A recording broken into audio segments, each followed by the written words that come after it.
Viral maternity હોસ્પિટલના viral સીસીટીવીનો મામલો. સમગ્ર મામલે કોંગ્રેસ નેતા નયનાબા જાડેજાનું નિવેદન આવ્યું સામે. જ્યાં ક્લિનિકલ પ્રોસેસીઓ ચાલતી હોય ત્યાં કોઈ દિવસ કેમેરા હોવા ન જોઈએ. હોસ્પિટલના ડેકોરમ મેન્ટેન થાય છે તે કોણ જોશે?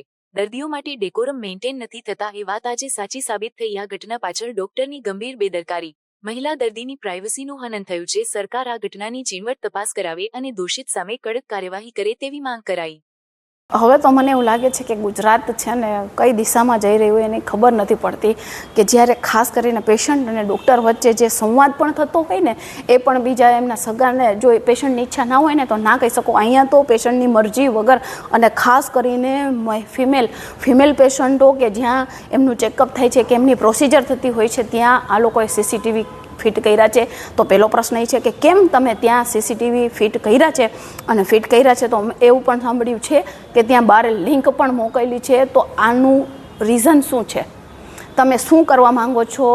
અને ગૃહમંત્રીને પણ એ પ્રશ્ન છે કે હવે આવા હોસ્પિટલો કે જે PMJY કયો કે સ્ત્રીઓ સાથે જે ગેરવર્તણૂક કરે છે કે આવા સીસીટીવી ફૂટેજ બહાર વહેંચે છે એમની સાથે તમે ક્યારે પગલાં લેશો?